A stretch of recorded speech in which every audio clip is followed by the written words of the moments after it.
역시 이어지는 얘기인데요. 지방선거 얘기를 안 짚어볼 수가 없습니다. 어제 성일종 국민의힘 의원이 한동훈 전 대표에게 무소속 출마하면 안 된다 이런 얘기를 했었는데요. 오늘 친한계에서 이 발언을 받아쳤습니다. 저는 어제 그 성일종 의원이 그거 한동훈이 무소속 출마하면 안 된다는 식으로 퇴역시켜놓고 너는 검정고시도 보지 마 이런 거예요. 뭐예요? 홍준표도 그렇지, 주호영도 그렇지, 권성동도 그렇지. 그 사람들은 제명돼갖고 무소속 출마한 게 아니라 공천 탈락해갖고 무소속 출마해갖고 당선돼갖고 돌아온 케이스가 부지기수예요.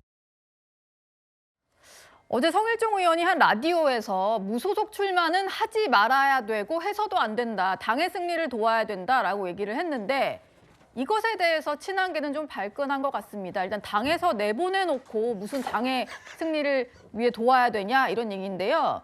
김진욱 특보님, 오늘은 이게 뭐 퇴학시켜놓고 검정고시도 못 보게 하냐 이런 얘기까지 나왔어요. 어떻게 들으셨나요? 그러니까 지금 성일종 의원님의 말씀은 좀 오해가 있다. 좀 국민의힘의 희망사항인지는 모르겠지만 좀 예. 염치 없는 희망사항이 아닐까라고 봅니다. 염치가 없습니까? 예, 그렇습니다. 아니 국민의힘에서 한동훈 전 대표를 제명이라는 조치로 당에서 쫓아냈지 않습니까? 그런데 밖에 나가서 무엇을 하든 그건 본인의 자유지. 그걸 여기에서 당신 출마하지 마라고 얘기할 자격이 있을까요? 어떤 자격으로 그런 얘기를 할 수 있죠? 당원이라면 얼마든지 이번 공천에서는 이번 지방선거나 재보궐에서는 당신이 당을 위해서 다른 역할을 해달라고 부탁할 수 있어요. 네. 당원이라면. 예. 그런데 지금 당 밖에까지 쫓아낸 사람에게 당신은 이번에 아무것도 하지 마라고 요구하는 것, 이것을 과연 어떻게 받아들일 것인가라는 쪽으로 좀 이해가 안 간다라는 생각이 들고요. 예. 지금 그러니까 신지호 의원이 아니 퇴학시켜놓고 검정고시도 보지 말라. 그러면 아무것도 하지 말고 집에만 가만히 있으라는 얘기냐. 이런 식으로 받아칠 수밖에 없잖아요. 그리고 지금 이 얘기를 하던데 홍준표, 주호영, 권성동 의원 같은 경우는 백의종군한 게 뭐 공천을 탈락해가지고 뭐 그랬던 케이스라서 제명과는 전혀 다르다 이런 얘기를 하더라고요.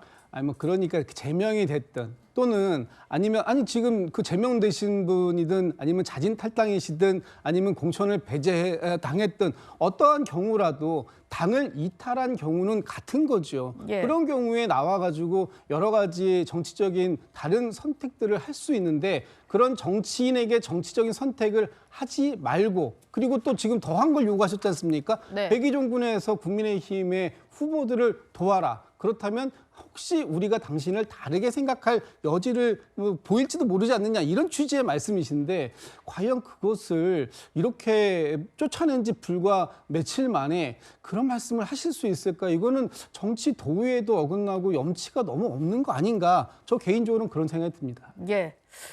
뭐 여러 가지 말들이 나오는 상황인데요. 성일종 의원이 한동훈 전 대표에게 백의종군을 요청한 건 아무래도 지방선거에 끼칠 영향, 염려 때문일 겁니다. 지방선거에 대한 불안감은 국민의힘 곳곳에서 계속 터져 나오고 있습니다. 또 다른 중진 의원의 목소리도 들어보시죠.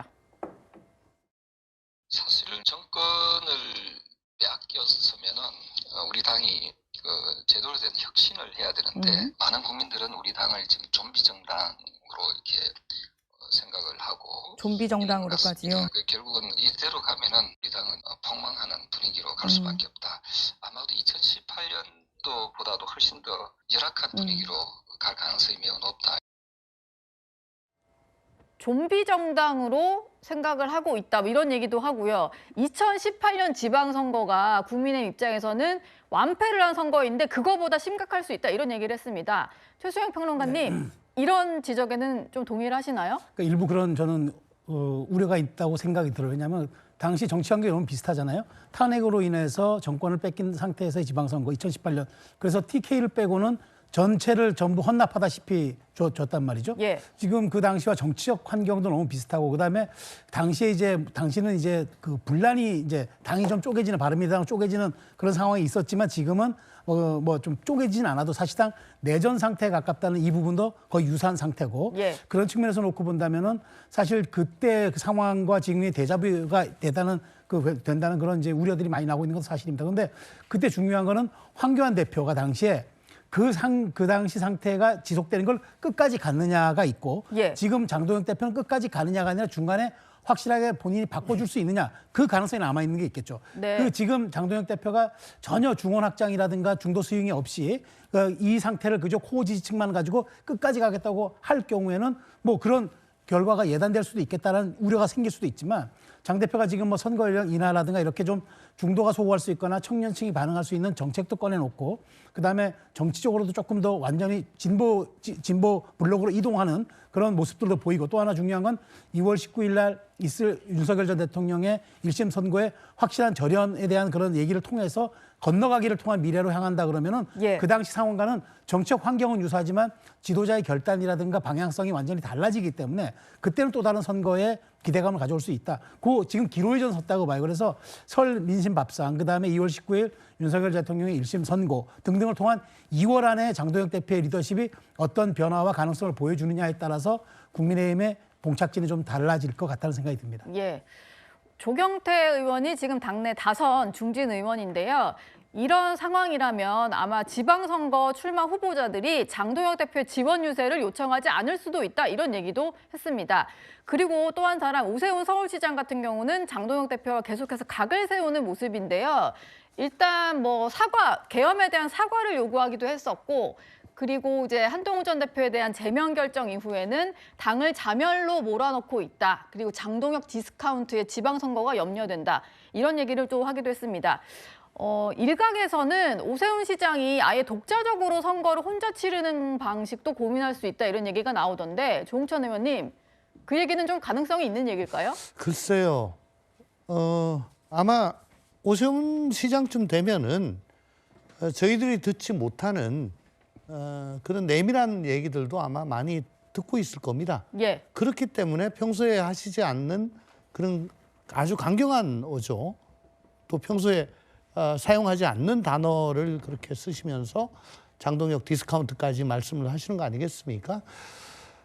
독자적으로 선거를 치른다는 건 공천이 안 될 때를 대비해서 예. 뭐 탈당을 해서 무소속으로 나가지고 뭐 하겠다. 뭐 이런 말씀이라면은 그거는 좀 현실성이 없지 않은가.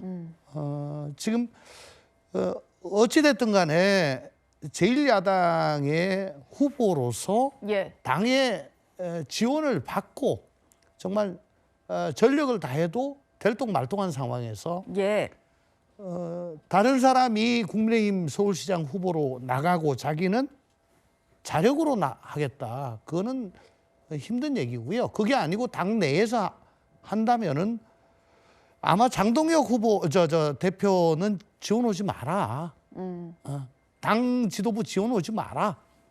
그냥 내가 내 스타일대로 선거를 치르겠다. 예. 그게 더 현실적이지 않을까 싶습니다. 근데 지금 오세훈 시장의 걱정은 설령 후보가 되더라도 과연 본선에서 이기겠느냐? 승리를 장담할 수 있겠느냐. 그 걱정까지 지금 하시는 것 같아요. 예.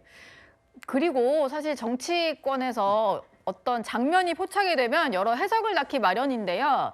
며칠 전에 오세훈 서울시장이 국회를 찾았었습니다. 국민의힘과 함께 부동산 정책 간담회를 했는데 한 10m 정도 떨어진 거리에 장동혁 대표가 지나갔는데 두 사람이 따로 뭐 인사를 하지 않는 모습이 포착이 되면서 저것에 좀 의미를 부여하기도 하더라고요. 사실 10m면 제가 지금 우리 패널분들과 서 있는 요 정도 거리인데요. 최수영 평론가님. 의미 부여를 할 만한 영상입니까? 어떻게 보세요? 저는 이제 아니 언론사가 뭐 그렇게 프레임을 만들어서 이렇게 구도를 설정하면은 그게 기사가 되는 거죠. 근데 정말로 반가우면 사실 가서 네. 인사하잖아요. 근데 그런 것도 반영이 된 걸로 봐요. 왜냐하면 정치인들이 속성들이 일단 카메라에 좀 잘 잡힐 수 있는 것들을 연출하는데 지금 분위기가 좋았다는 두 분이 악수하는 것만으로도 굉장히 좋은 그 연출이 되고 또 국힘 그러니까 보수 정당 입장에서는 그림이 되는 이른바 상황이지만 예. 지금 상태는 그게 아닌 것 같이 분명해 보이고요. 저는 이렇게 생각합니다. 아마 오 시장이 이렇게 강력하게 지금 이렇게 메시지를 내는 거는 지금 조 의원님 말씀하셨지만 아마 이런 것 같아요. 그러니까 공천을 받고 탈당하고 뭐 당권에 도전하고 이런 게 아니라 최소한 내가 중도 소구력에 있는 서울시장 입장에서 더더나 서울시장은 굉장히 좀 중원을 좀 가져야 되는 상황인데 예. 장 대표가 이렇게 조금 우클릭하는 입장에서 나는 내가 일종의 정치적 알리바이 내가 이렇게 쓴소리하고 내가 지적하고 내가 가지 말라고 얘기했다라는 근거들을 계속 남기고 그런 것들을 자신의 자산 내지는 상징 자본으로 삼아서 선거를 돌파하겠다. 그 구상에서 좀 센 메시지를 내기 때문에 장 대표도 어느 순간에 접점이 오면은 가장 유력한 서울시장 후보군이기 때문에 예. 저는 어떤 식으로든 또 서로 간에 조율이 있을 수도 있다고 생각합니다. 두 사람이 또 함께하는 모습도 볼 수 있을 것이다. 이런 말씀이셨습니다. 그리고 박지원 최고위원께 이 질문을 하나 드려야 될 것 같은데 국민의힘 상황은 이렇고 반대로 민주당은 후보군들의 문턱이 닳고 있다. 워낙 출마를 노리는 사람이 많다. 이런 얘기가 있더라고요. 근데 박찬대 전 원내대표가 지역위원장을 사퇴했다는 보도가 좀 나오는 것 같아요. 출마를 준비하는 거 아니냐는 관측인데 혹시 어느 지역으로 나올지 좀 들으신 게 있을까요? 뭐 아시다시피 인천을 많이 염두에 두고 계신 것 같고 박찬대 전 원내대표뿐만 아니고 사실 오늘 아침에 최고위원 회의 때 이제 지역위원장 사퇴하신 분들 리스트를 쭉 받아서 보고를 받았거든요. 예. 근데 말씀하신 대로 이제 광역단체장뿐만 아니고 기초단체장에 출마하기 위해서 지역위원장을 사퇴하신 분들이 수십 명에 달합니다. 그래서 상당히 많은 숫자가 도전을 하고 계시고 아시다시피 2022년 지방선거에서 민주당이 워낙 참패를 했었기 때문에 네. 광역이나 기초 가릴 것 없이 최대한 지방정부의 권한을 탈환해와야 이재명 대통령의 국정 운영을 지방정부 단위에서 뒷받침할 수 있다. 이런 생각들을 가지고 많은 후보군께서 도전하고 계시고 그중에 이제 박찬대 의원님도 포함되어 있으신 거죠. 알겠습니다. 민주당과 국민의힘 상황은 꽤 다른 것 같습니다. 오늘의 5위였고요.